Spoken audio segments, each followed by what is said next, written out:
Hello, I'm Terrence McNally. Welcome to Freeform, a world that just might work. And I'm going to be speaking today with Thom Hartmann, internationally syndicated talk show host, about the newest book in his Hidden History series, The Hidden History of American Democracy. And having read this one, I'd recommend them all. You can learn more at THOMHARTMANN.com and catch the spelling here. It's THOM HARTMANN.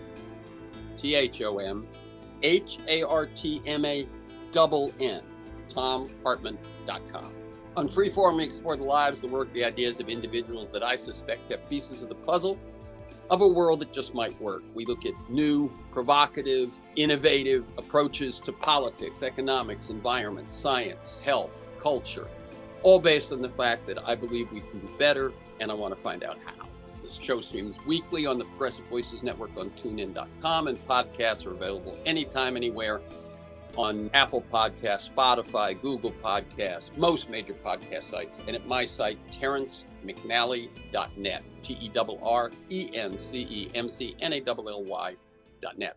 I shared some of the surprising information in the Hidden History of American Democracy with 4 of my brothers and sisters on our weekly family Zoom this weekend, and they were as excited as I was to learn that Enlightenment thinkers might trace some of their ideas from Native Americans and the provocative inferences that one can make from that. And I told them about the popularity and influence of books chronicling the political systems of some of America's natives, and the quotes that Thom includes of their writings and exchanges among the European intelligentsia and their counterparts across the Atlantic: Jefferson, Franklin, John Adams, even Thomas Paine, extolling the virtues of the Native Americans' model of society. He writes on page 1, as Europeans began driving deep into the American landscape throughout the 17th and early 18th centuries, stories began to trickle back to Europe about people who had figured out how to live in civilized society without the chains of oppression, both political and religious, that were the hallmarks of that era. So that's page 1, and that sets us into the first section of the book, which is really a wonderful revelation to me. I'd heard about the Iroquois Confederacy having an influence on the American Constitution, but Thom's book really brings it home in wonderful detail. When I finished sharing some of the highlights, my sister, who lives in Atlanta and is quite politically active, said, "Well, I'm afraid those secrets are going to stay hidden." I think what she meant was that if I was just finding out some of this, and they, who are curious, well-read folks, were just finding it out, that most of this knowledge might remain hidden from most people. And we also all agreed, having been lucky enough or old enough to have had civics courses in our youth, we had learned about the 3 co-equal branches of government and the founders' design of checks and balances, both of which Thom reveals are nowhere to be found in the Constitution. And he points out, however, the Constitution at the very least suggests, by the order in which they appear in the document, that Congress comes first, followed by the executive, and then the courts. This is also the order of how democratic they each are, how representative they are of we the people. And when my sibs asked me how Thom sees us reclaiming the fuller democracy of the Native Americans or of the founders, I pointed them to Part 4, a 21st Century Democratic Agenda, where he lists 21 actions, including making voting a right instead of a privilege, regulating the Supreme Court, expanding the Senate by adding states, etc. And their basic response was, those are great policies, but how in the hell is any of that going to happen? And they obviously were hoping for strategies, tactics, way of shifting the exercise of power in ways that might make these things possible. The only one of Thom's recommended actions that responds to that question is number 21, get involved. It felt like he'd offered us a treasure map, and we felt that we had no way to get to the island where the treasure existed. But I realized he could answer, well, wait, you could take a boat, a raft, a plane, a helicopter. And I think that's a lot like America. It's not impossible that we could vote in different people and change the rules. It just feels that way. So there's a lot to talk about, a lot to learn here. And I'm struck by, Thom, I'm struck by the value of the 2 very different sections in the book. Parts 1 to 3, the history, especially the role played by Native American political society. And then part 4, the prescription for actions to take. And since we've got limited time and the hidden history is harder to find, let's focus on that. I would love to do another one of these in the future where we brief the history and focus on the agenda. So Thom Hartmann is an internationally syndicated talk show host whose shows are available in over 500 million homes worldwide, the best-selling author of 24 books. A few of them were sort of groundbreaking on attention deficit disorder and sparked a national debate on ADD. And another, Rebooting the American Dream, was delivered by Bernie Sanders to his 99 Senate colleagues and quoted at length by Bernie on the floor of the Senate in his famous filibuster. Others include The Last Hours of Ancient Sunlight on climate change, highly recommended, and 10 so far in the Hidden History series, including Hidden History of American Healthcare, Hidden History of Guns and the Second Amendment, Hidden History of the Supreme Court and the Betrayal of America. And we're talking here today about the 10th, The Hidden History of American Democracy, Rediscovering Humanity's Ancient Way of Living. Welcome, Thom Hartmann, to Freeform, a world that just might work. Well, thanks, Terrence. It's a pleasure to be here and an honor. And let me tell people that this conversation is on Tuesday, July 11th. I always start with this question so folks they can read your books, they can watch your shows. How did you end up where you are today when you look at how did you become today's Thom Hartmann doing what today's Thom Hartmann does? Well, that's a good question. I think most of it has been kind of reactive. In the 90s, my son was diagnosed with ADHD, and I thought the diagnosis was destructive the way it was presented to him. And so I went on a research binge and came up with this theory of ADHD as, genetically hunters and farmers, and wrote a book about it, and it became a bestseller. In the late 90s, early 2000s, as the George Bush phenomena was coming along, I started writing about politics explicitly, mostly for commondreams.org. And in 2002, December 2002, I published a piece called Talking Back to Talk Radio, which, because I used to work in radio. My first real job, I was 16. I got a job as a weekend DJ in a country western station. And I worked in radio and radio news for a decade. And, I thought that there was a way that you could actually make money doing progressive talk radio. The country's 50-50. Why do we have 1,500 conservative stations and not a single progressive one at that time outside of the Pacifica network, which was pretty dysfunctional? And so I wrote this op-ed, and it became the business plan for Air America Radio. The people who started Air America read my article and called me up, flew me out to Chicago. And so then I started my program as proof of concept. I had sold a business and retired, and had some spare time and thought, what the hell? I used to do radio. And if I can make this successful, it'll show other people that it can work. And so even this was a year before Air America got off the ground, I started the program in Montpelier, Vermont, and in my living room. And within a year, had it on 27 stations and a small network that was owned by the UAW, and on Sirius satellite radio. And it was never intended to be a big project or a business. I was retired. I had sold a business. I thought I was just going to, write books and have a good time and travel. And it's turned into this beast. It's consumed my life for 20 years now. But I'm having a good time. And so I guess the short answer to your question is I've been reacting to things rather than sitting around deciding, what the big scheme is going to be. Right.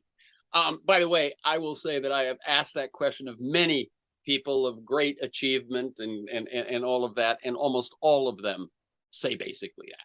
Reactive, improv, that sort of thing. The whole model of pick it out when you're 15 and go straight ahead is not how it usually happens. Yeah, unless you're going to go to medical school or something. Right. Right. Career, that makes sense, but I haven't had a career. I've had a hodgepodge of occupations. So why the Hidden History series?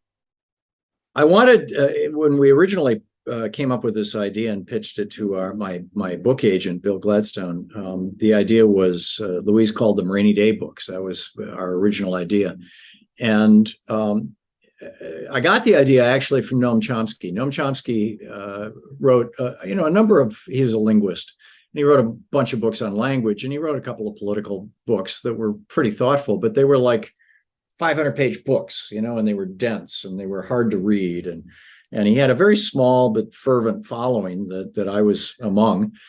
And then a small publishing company out of New York got permission from him to essentially excerpt his books. And they came up with a series of short books on individual topics. And each one was about 60 pages. And it was the company was like 10 windows, 4 doors or something. Windows. I have a number of those books. Yeah. Yeah. So you know what I'm talking about. And those books just exploded, and that's what made Noam Chomsky famous, was those little books. And it wasn't that I was looking for something to make me famous, but I did get that, if you want to reach a lot of people, particularly in this era of the internet and all these distractions that we're surrounded with, that you can't do it with a 600-page book. And so the proposal was to write a series of books dealing with topics having to do with American democracy and our American form of government, that, one topic per book. And each book could be read in on a rainy day, or on a weekend. None of them are longer than 160 pages, basically, of content. Right. And it's not. By the way, I see the bookcases behind you, and I have not in. I actually record in a closet because the clothes baffle so well. It's good for the sound quality. But my office has floor to ceiling bookcases. But boy, when I saw that yours was 145 pages, basically, I just loved it. Yeah. And for me, it was a great relief. I've written a lot of, 200, 300, 350 page books. And very often you've got a publisher who wants to buy a 90,000 word book, and you can really deliver your message in 40,000 words. And you end up, filling the book with examples and redundancies and with these little books, there's none of that. It's all, there's no fat. It's all meat. And it was really refreshing to be able to write tight and to the point. So I think they're more readable, frankly, as a result of that. And they were certainly easier to write. Right. Well, condensing things and concision is a challenge. We know that. But still, I don't want any of my other guests to hear me say this. But usually the first 2 or 3 chapters, the last one, that's the course for me. Yeah. Usually. That's what we all learned that in high school, right? If you're going to do a book report. Exactly. Read the first 2 pages of every chapter and read the first 2 chapters and the last 2 chapters. Yeah. And all the work they put into that middle part. Okay. Why this one? And the particular slant you take, in other words, I can certainly see at this time of what I would consider endangered democracy, writing about American democracy, but the particular slant you take with your subtitle about, the ancient wisdom. Mm-hmm. Yeah, there's a couple of myths around our democracy that I wanted to blow up. In fact, there's a number of them that I wanted to blow up. The whole this push for theocracy, the stuff about guns and the Second Amendment. Although I wrote an entire hidden history book about that one. But the main one was the idea that democracy is not a normal thing, that it's something that some smart European thought up 3,000 years ago in Greece, and Aristotle blew it up, and it was a failed experiment. But hey, maybe we could make it work here in America if we try real hard, because it just really requires smart people. And that kind of meritocratic argument is really an argument against democracy. It's an argument for an elite governing class, and the foundation of a lot of conservative philosophy. Whereas democracy is the opposite of that. Democracy is the wisdom of the crowd. It's that the largest number of people participating in decision making almost always guarantees the very best, most resilient decisions. And in fact, there was a fascinating study that was published in Nature just last week or the week before last of some new archaeological work that's been done in Mesoamerica, where they found that those communities, that there's all these communities in Central America that were not dictatorial, that were run in ways that we're now looking at and some of these are communities of 100,000, 200,000 people. Right. This is not just little gatherings. Right. No, and it's literally no evidence of poverty and no evidence of great wealth. And these were, run democratically, small d democratically, as opposed to like the Incas and the Mayans and their imitators that were basically dictatorships. And what they found was that those democratically run communities were more resilient when it came to everything from droughts and floods to disease to attack by non-democratic communities that were trying to steal their resources. And so democracy, and that's why I tell the whole story in the book about the biology of democracy, the story of the red deer, that virtually every animal species, from ants to gorillas, does group decision making through democracy, 50% plus one. And when there's a risk, when there's a predator around, for example, it amps up to around 2/3 plus one. Which, by the way, both exist in our Constitution. Right. This is something that, although science is only now proving it, that school of fish. I always thought they were telepathic. How does that entire school make a left turn all at once? Well, it turns out with every fin thing or flocks of birds, with every wing beat, they're actually voting. And right. When 51% of them move 2 degrees to the right, then the whole school or the whole flock moves to the right. So.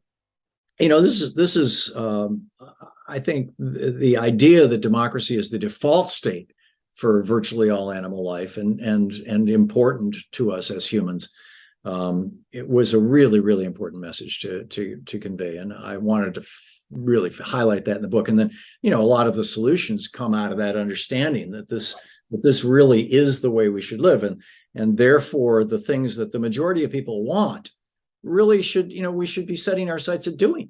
The vast majority of Americans want, free or like low cost healthcare available to everybody in the country. The vast majority of Americans want good quality public education all the way up through PhD and MD at little to no cost. And it's not because people are, want freebies. It's like these should be considered the commons. The vast majority of Americans, I could go on, want Social Security strengthened and things like that, but we're not getting it. And we're not getting it because we've got basically an oligarchy, right now. Jimmy Carter on my program 7 years ago said America is no longer a democracy. It's an oligarchy because of Citizens United with unlimited political bribery, Jimmy Carter said.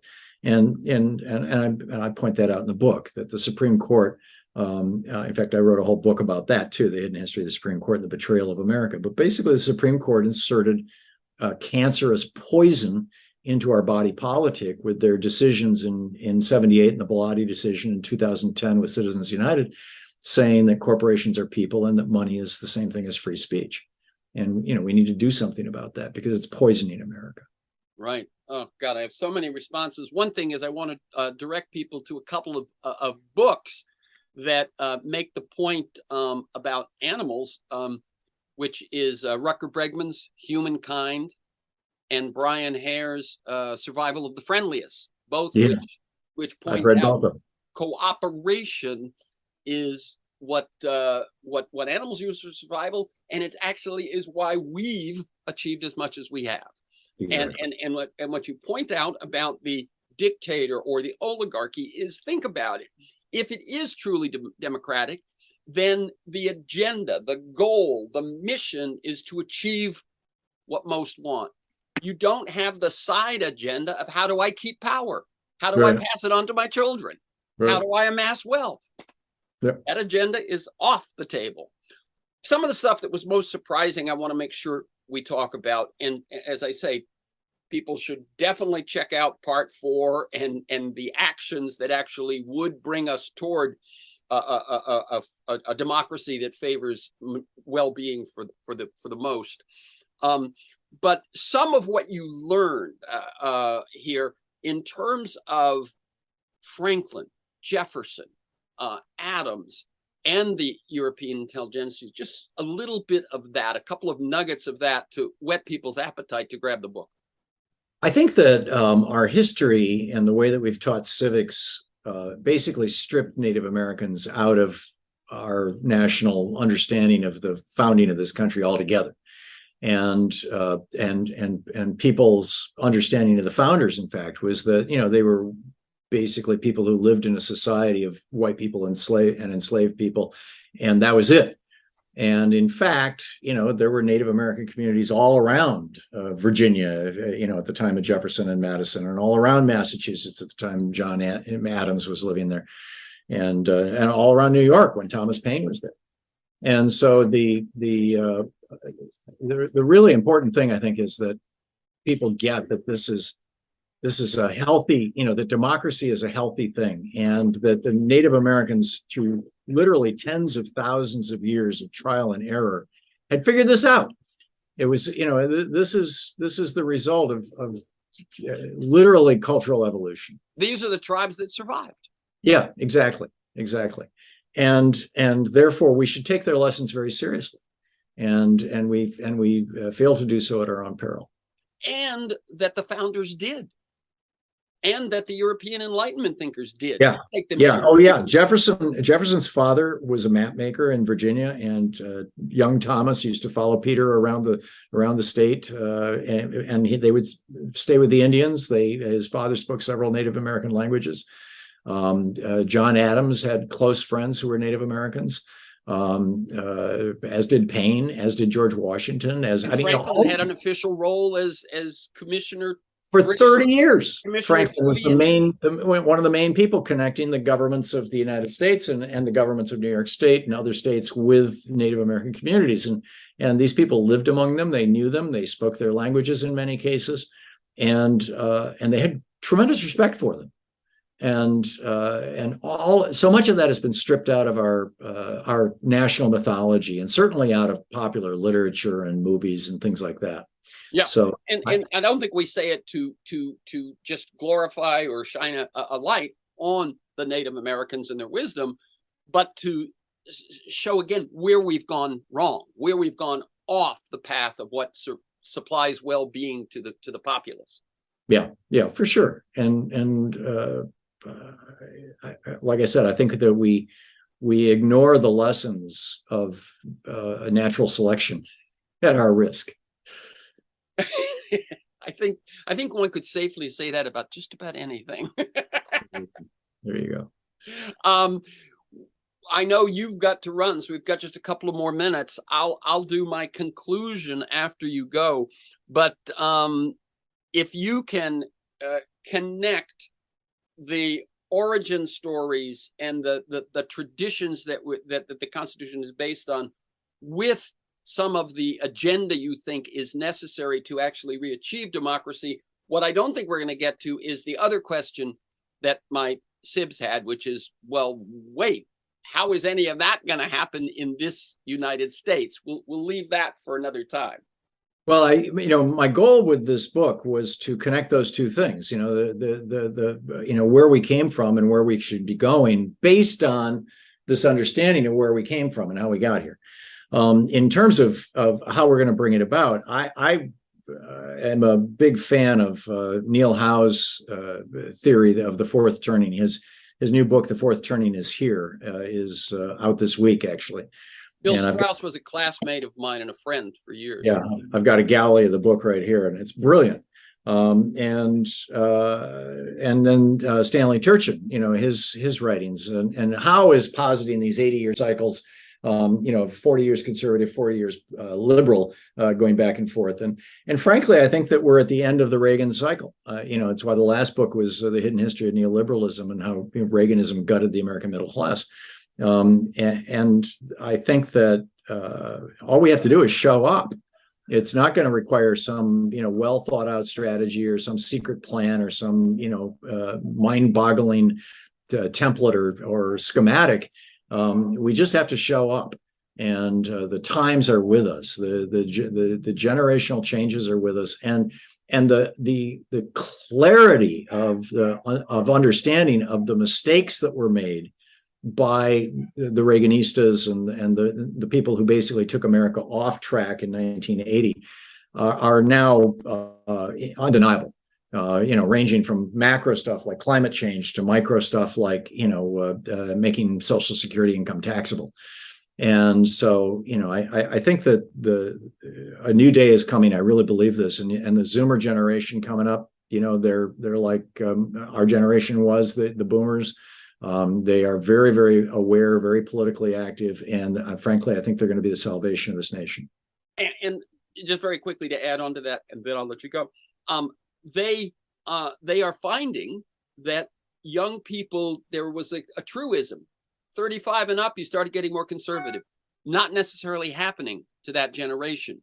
And so I think if you have seniors upset about Social Security, upset about Medicare, upset about housing, young people upset about student loans, upset about Roe v. Wade, upset about housing, upset about climate change, they're there. And as you point out, the mistakes are obvious. So we have a coalition.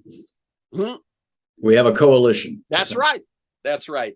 So again, the newest book is The Hidden History of American Democracy, Rediscovering Humanity's Ancient Way of Living. And the website is THOMHARTMANN.com. That's THOMHARTMANN.com. I'm going to let you go, Tom. Thank you so much and keep up your good work. Thanks, Terrence. Great talking with you today. I appreciate the invitation. For this conversation and many other interviews and articles, to join me in pursuit of a world that just might work, go to terrencemcnally.net, TERRENCEMCNALLY.net, or aworldthatjustmightwork.com. They're the same website. If you want to receive my weekly email announcement of guests and issues, plus 8 to 10 articles I choose each week to flesh out the conversation, sign up at my site or email me at temcnally@mac.com. You can also subscribe and listen to the Freeform podcast on Apple Podcasts and at other podcast sites. You can find years of podcasts at my site or most podcast sites. Listen anytime, anywhere. Michael Lewis, Naomi Klein, Bill McKibben, Van Jones, Connie Rice, Greg Boyle, George Packer. You can also follow me on Twitter at McNally-Terrence. Thanks to Keanu Williams in production, George Vasilopoulos at Progressive Voices, and most of all you, my listeners, please share this podcast widely.